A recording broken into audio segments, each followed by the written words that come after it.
Hello everyone, आप सबका अपने यूट्यूब चैनल एनसीईआरटी गुरुकुल 2020 में स्वागत है।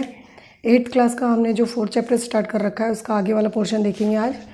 अब तक हमने क्या देखा है कि यदि जो मेटल्स होती हैं उनकी रिएक्शन अगर हम वाटर और ऑक्सीजन के साथ करवाते हैं, अगर हम वाटर और ऑक्सीजन के साथ इनकी रिएक्शन करवाते हैं मेटल्स की, ये हमारी मेटल्स है, तो क्या होता है, जो ऑक्सीजन होता है उसके साथ ये रिएक्ट करके मेटेलिक ऑक्साइड बनाते हैं।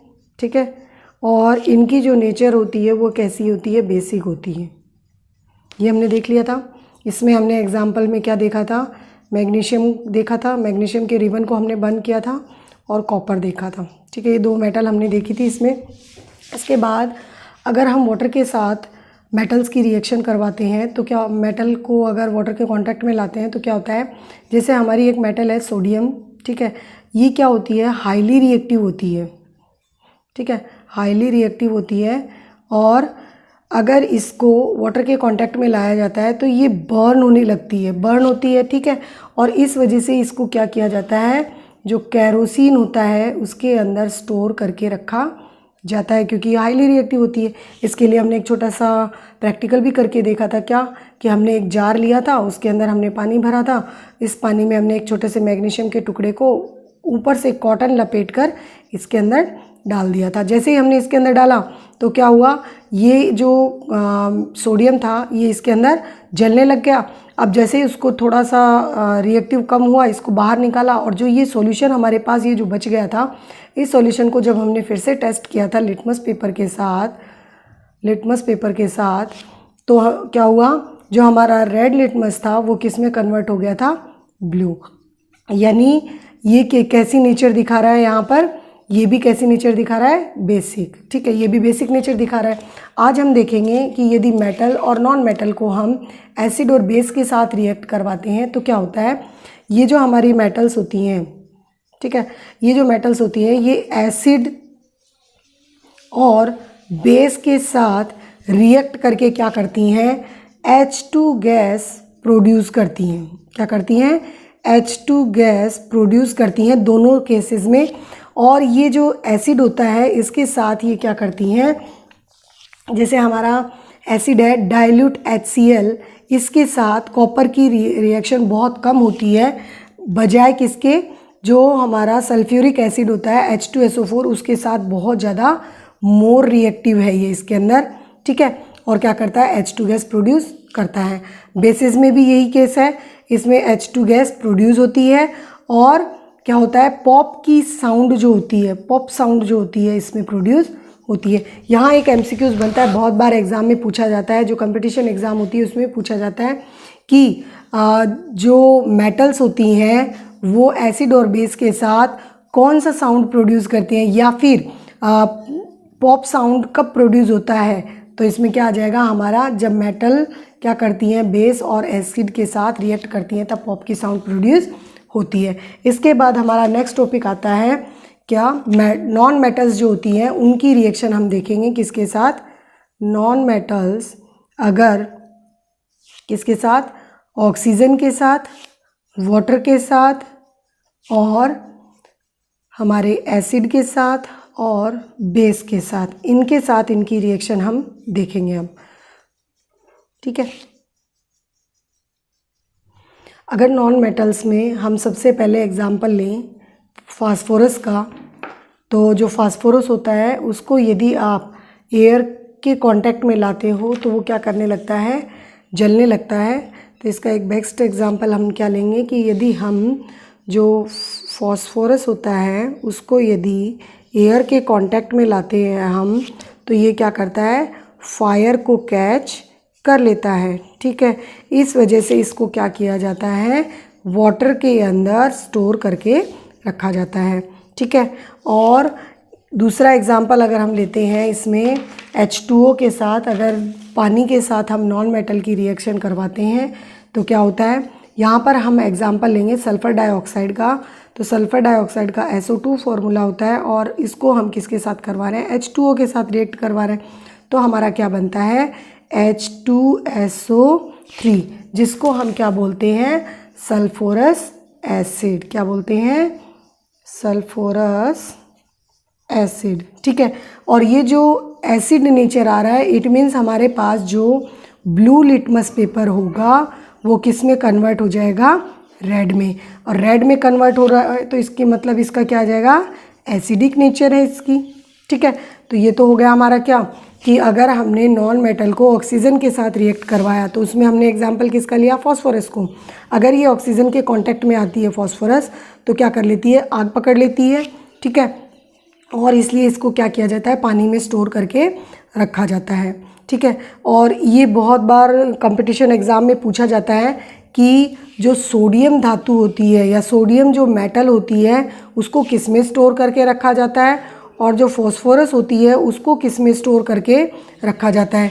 तो गाइस जो सोडियम होती है उसको केरोसिन में स्टोर करके रखा जाता है, और जो फास्फोरस होता है उसको वाटर में स्टोर करके रखा जाता है। जनरली जो नॉन मेटल्स होती हैं वो एसिड के साथ नॉन रिएक्टिव होती हैं, ठीक है, नॉन रिएक्टिव होती हैं। यहाँ पर आपको एक छोटा सा नॉन मेटल का एग्जांपल बताऊँ, जैसे प्लास्टिक है, लकड़ी है, ये क्या एसिड के साथ रिएक्ट करती हैं, नहीं करती हैं। लेकिन जो बेस होता है उसके साथ ये नॉन मेटल्स जो होती हैं वो बहुत ज़्यादा रिएक्टिव होती हैं और क्या करती हैं, कॉम्प्लेक्स सब्सटेंस बनाती हैं, ठीक है। जो कॉम्प्लेक्स सब्सटेंस होता है उसका फॉर्मेशन इसमें होता है, नॉन मेटल बेस के साथ रिएक्ट करती हैं और क्या करती हैं, ये कॉम्प्लेक्स सब्सटेंस का फॉर्मेशन करती हैं। तो हमने क्या एक बार फिर से देख लेते हैं। अगर मेटल्स ऑक्सीजन के साथ रिएक्ट करती हैं तो जो बेसिक सब्सटेंस होते हैं उनको प्रोड्यूस करती हैं, और अगर ये वाटर के साथ रिएक्ट करती हैं तो भी क्या करती हैं, बेसिक सब्सटेंस को प्रोड्यूस करती हैं। इसके बाद हमने क्या देखा, अगर मेटल्स एसिड और बेस के साथ रिएक्ट करती हैं तो क्या होता है, एसिड और बेस के साथ रिएक्ट करती हैं तो सबसे मेन पॉइंट हमारा वेरी इंपॉर्टेंट पार्ट क्या आता है, ये कि ये H2 गैस प्रोड्यूस करती हैं। इसके बाद हमने क्या देखा कि जो कॉपर होती है वो HCl के साथ कम रिएक्टिव होती है, और सल्फ्यूरिक एसिड जो होता है H2SO4 जो होता है उसके साथ ज़्यादा रिएक्टिव होती है और क्या करती है, पॉप की साउंड प्रोड्यूस करती है। इसके बाद हमने देखा अगर non metals oxygen, H2O, acid और बेस के साथ रिएक्ट करती है तो क्या होता है। सबसे पहले हमने देखा ऑक्सीजन के साथ अगर नॉन मेटल रिएक्ट करती हैं तो उसमें क्या होता है, जो फॉस्फोरस है वो एक नॉन मेटल है, वो क्या करती है, फायर को कैच कर लेती है अगर वो ऑक्सीजन के कांटेक्ट में आती है, इसलिए इसको क्या किया जाता है, वाटर के अंदर स्टोर करके रखा जाता है। इसके बाद हमने क्या देखा, H2O अगर नॉन मेटल के साथ रिएक्ट करता है तो क्या होता है। इसके लिए हमने सबसे पहले एग्जाम्पल क्या लिया, जो सल्फ़र डाइऑक्साइड है उसको अगर हम वाटर के साथ रिएक्ट करवाते हैं तो जो सल्फरस एसिड है वो बनता है, और ये क्या करता है, ब्लू लिटमस को रेड में कन्वर्ट कर देता है, इसलिए इसकी नेचर कैसी होती है, एसिडिक होती है। जो नॉन मेटल्स होती हैं वो एसिड के साथ जनरली नॉन रिएक्टिव होती हैं, बेस के साथ ये रिएक्टिव होती हैं और क्या करती हैं, कॉम्प्लेक्स सब्सटेंस का फॉर्मेशन करती हैं। इसके बाद हम देखेंगे डिस्प्लेसमेंट रिएक्शन। जो डिस्प्लेसमेंट रिएक्शन है वो 9th 10th और 8th तीनों क्लासेस में है और वेरी इंपॉर्टेंट है। तो इसमें आपको मैं एक छोटी सी पहले एक टेबल बता रही हूँ जिससे आपको ये पता चलेगा कि कौन सी मेटल ज़्यादा रिएक्टिव होती है और कौन सी मेटल लेस रिएक्टिव होती है, ठीक है। इसके बाद हम देखते हैं डिस्प्लेसमेंट रिएक्शन में, पहले ये चार्ट देख लेते हैं सबसे पहले हम, कि जो मेटल्स होती हैं वो एनवायरनमेंट में बहुत ज़्यादा रिएक्टिव होती हैं कुछ मेटल्स, और कुछ मेटल्स होती हैं वो नॉन रिएक्टिव होती हैं। तो ये आपके सामने एक छोटा सा चार्ट है, इससे आपको समझ में आ जाएगा कि कौन सी मेटल है ज़्यादा रिएक्टिव है और कौन सी मेटल कम रिएक्टिव है। ये चार्ट अगर आप लोग नोट भी कर लेंगे तो आप लोगों के लिए बहुत हेल्पफुल रहेगा। गोल्ड जो होता है वो नेचर में सबसे कम रिएक्टिव होता है। इसके बाद silver, copper, hydrogen, lead, tin, iron, zinc, carbon, aluminium, magnesium, calcium, sodium और जो पोटेशियम है वो सबसे ज़्यादा क्या होते हैं, हमारे रिएक्टिव होते हैं, ठीक है। तो आपको मैंने ये एरो से दिखा भी रखा है इसमें कि जैसे जैसे हम डाउन साइड में आते हैं वैसे वैसे क्या होता है, रिएक्टिविटी इंक्रीज होती है, ठीक है। इसके लिए आपके पास एक आपकी बुक के अंदर एक एग्जांपल दे रखा है, वो ले लेते हैं हम, कि हमारे पास क्या है, 5 बीकर है, ठीक है। हमारे पास क्या है, 5 बीकर है, A, B, ये A, ये B, ये C, ये D बीकर और ये E। ठीक है, ये हमारे पास 5 बीकर है। इन 5 बीकर में हमने क्या किया है, जो कॉपर सल्फेट है उसका सॉल्यूशन डाला इसमें भी हमने क्या डाला है, कॉपर सल्फेट का सॉल्यूशन डाला है। इसमें हमने डाला है जिंक सल्फेट का सॉल्यूशन, ठीक है, और इसमें हमने डाला है आयरन सल्फेट का सॉल्यूशन, और इसमें हमने डाला है क्या, अगेन जिंक सल्फेट का सॉल्यूशन। अब क्या कहा जा रहा है कि यदि मैं बीकर ए के अंदर जिंक डालती हूँ तो क्या ये रिएक्शन पॉसिबल होगी। तो आप मुझे ये बताइए, कॉपर कहाँ है हमारी इस टेबल में और जिंक कहाँ है। देखिए, कॉपर तो हमारा यहाँ है और जिंक यहाँ है। डिस्प्लेसमेंट रिएक्शन जो होती है उसकी डेफिनेशन यही होती है कि highly reactive substance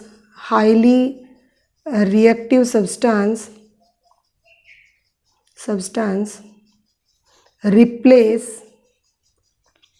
less reactive substance.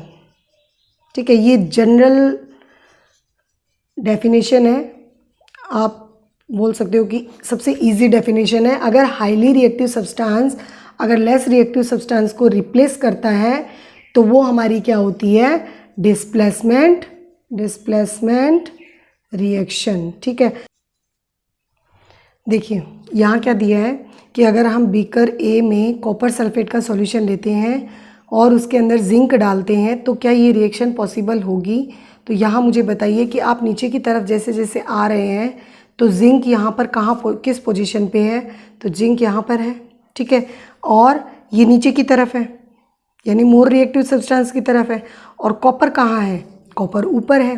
तो यहाँ कौन से सब्सटेंस है, लेस रिएक्टिव। तो यानी जो कॉपर है वो लेस रिएक्टिव है और जिंक क्या है, मोर रिएक्टिव है। तो इस जिंक ने क्या किया, इस कॉपर को रिप्लेस कर दिया और इसकी जगह पर ये आ गया। तो क्या बनता है, देखो, कॉपर सल्फेट की जब हम जिंक के साथ रिएक्शन करवाते हैं तो क्या होता है, ZnSO4 बनता है और जो कॉपर होता है वो अलग हो जाता है। क्या होता है, जो ये कॉपर सल्फेट का सॉल्यूशन था ये ब्लू कलर का होगा। अब इस ब्लू कलर के सॉल्यूशन में हमने क्या कर दिया, जिंक डाल दिया। जैसे ही हम जिंक डालेंगे तो सल्फेट जो होगा वो जिंक के साथ कॉम्बिनेशन बनाएगा और जो कॉपर होगा हमारा वो क्या होगा, पेंदे में जम जाएगा यहाँ पर।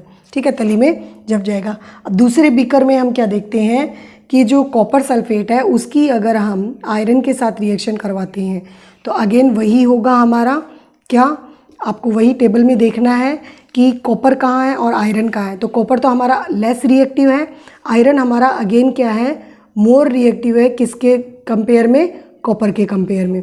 ठीक है, तो ये रिएक्शन भी पॉसिबल होगी। क्या होगा, कॉपर सल्फेट जो है वो आयरन के साथ रिएक्शन करके FeSO4 बनाएगा, फेरस सल्फेट बनाएगा, और क्या अलग हो जाएगा इसमें अगेन।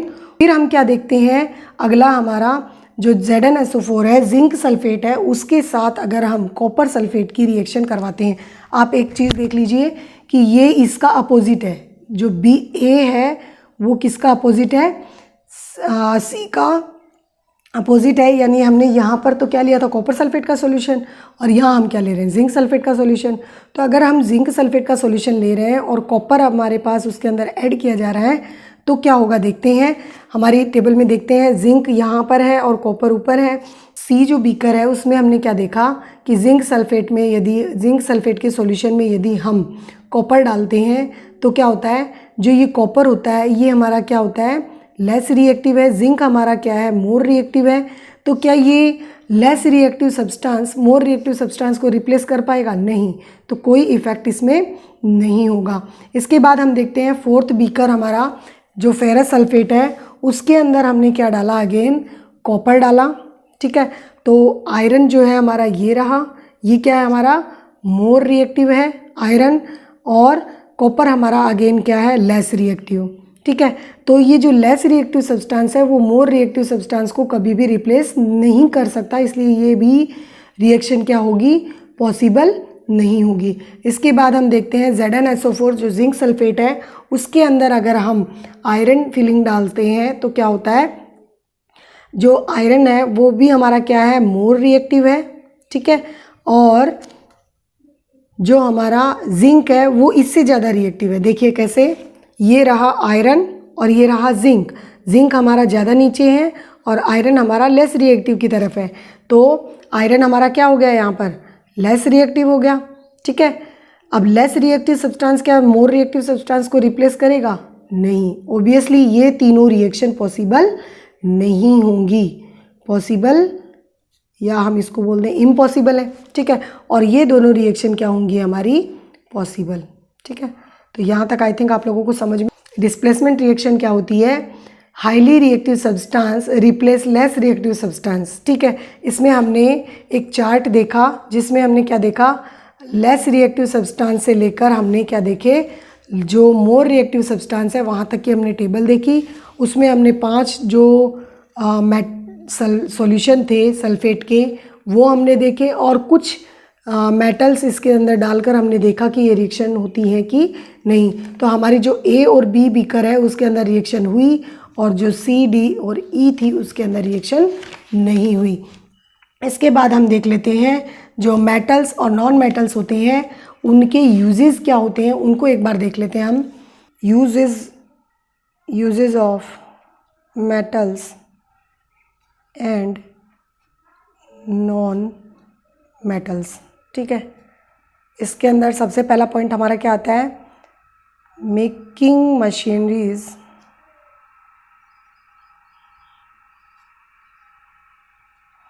ऑटोमोबाइल्स, ठीक है, automobiles, industrial gadgets, cooking utensils और वाटर बॉयलर। जो वाटर बॉयलर्स होते हैं उनको बनाने में भी इनका यूज़ किया जाता है। नेक्स्ट हमारा यूज़ क्या आता है, जो नॉन मेटल होती है उनका हम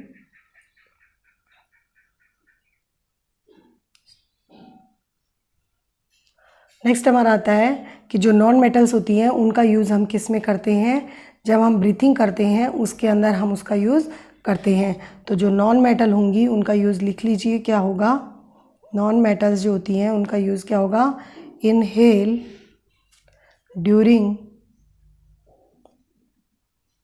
ब्रीथिंग, ठीक है। ब्रीथिंग के समय हम इनको इनहेल करते हैं और ये सभी जो लिविंग ऑर्गेनिज्म होते हैं, लिविंग ऑर्गेनिज्म जो होते हैं उनके लिए इम्पॉर्टेंट होती हैं, ठीक है। इसके बाद थर्ड पॉइंट हमारा क्या आता है, ये एज ए फर्टिलाइज़र जो होता है, पढ़ा है आपने इससे पहले वाले जो वीडियोस हैं उसमें मैंने आपको बताया है कि जो फर्टिलाइज़र क्या होते हैं वो, ठीक है। तो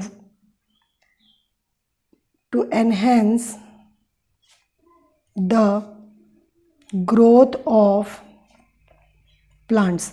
नेक्स्ट हमारा पॉइंट क्या आता है, जो मेटल्स और नॉन मेटल्स होती हैं उनका यूज़ हम एज ए फर्टिलाइज़र करते हैं और ये जो फर्टिलाइज़र होते हैं ये क्या करते हैं, जो प्लांट होते हैं उनकी ग्रोथ में बहुत महत्वपूर्ण भूमिका निभाते हैं या इम्पोर्टेंट रोल प्ले करते हैं। इसके बाद नेक्स्ट आता है हमारा कि जो वाटर प्यूरिफिकेशन होता है उसमें भी इसका यूज़ किया जाता है। यूज्ड इन, तो हम क्या लिखेंगे, used in water purification, purification process, ठीक है। जो वाटर प्यूरिफिकेशन की प्रोसेस होती है उसमें भी इन मेटल्स और नॉन मेटल्स का यूज़ किया जाता है। एक पर्पल कलर का सॉल्यूशन होता है, used in purple colored solution which is applied on wounds as an antiseptic। यानी आपने देखा होगा कई बार जब हमें चोट लग जाती है, ब्लड बहने लगता है, तो जब हम हमारे जो गांव में जो नर्स होती है उनके पास जाते हैं या फिर हमारे किसी जो आंगनवाड़ी में जो कार्यकर्ता होते हैं उनके पास अगर आप जाते हो तो वो आपके उस चोट वाली जगह पे पर्पल कलर का सॉल्यूशन डालते हैं। तो ये जो पर्पल कलर का सॉल्यूशन होता है ये मेटल या नॉन मेटल का बना हुआ होता है और ये एक एंटीसेप्टिक होता है जिसके रूप में इसका यूज़ किया जाता है। इसके बाद लास्ट पॉइंट आता है हमारा कि इनका यूज़ जो है हम किस में करते हैं, जो पटाखे वगैरह होते हैं, क्रैकर्स जो होते हैं, उनमें इसका यूज़ किया जाता है। तो आई थिंक आप लोगों को ये समझ में आया होगा।